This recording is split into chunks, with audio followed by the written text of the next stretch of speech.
So now that we know what a reaction, chemical reaction actually is, we can say what its rate would be, because rate is some when we attach time to something.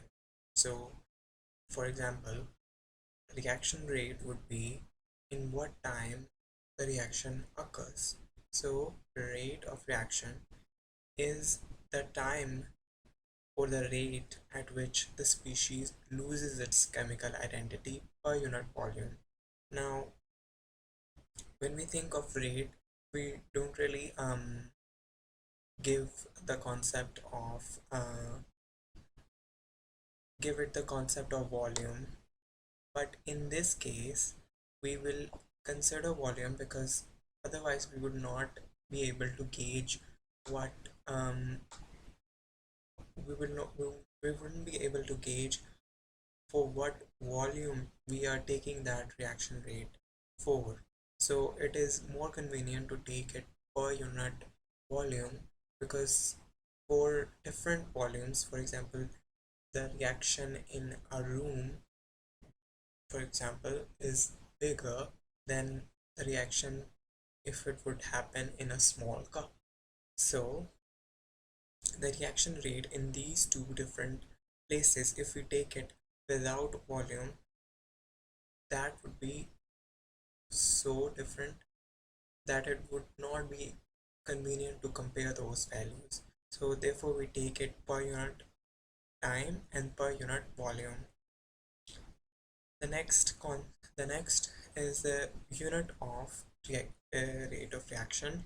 We use mole per decimeter cube per second, but we can generally use any volumetric measurement or mole measurement, and reaction rate is also measured by hours, and in some cases it is also measured in days for reactions which take a long time, like in bioorganisms or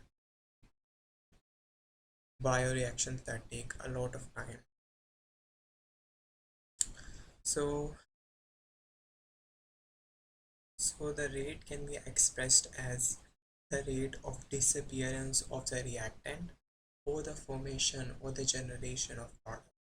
So when we say a chemical reaction occurs, there could only be two possibilities. Either our reactant or the species that is reacting is going to disappear or change its identity. So the first identity would disappear, and the new identity would appear. So either we could say that the first identity or the reactant is disappearing, or the product or the later identity is forming, or generation of the product.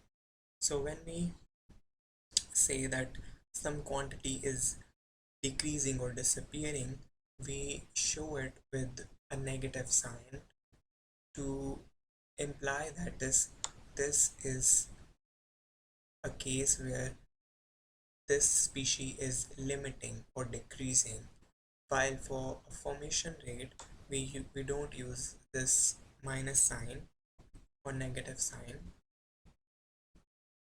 to imply that this is the production.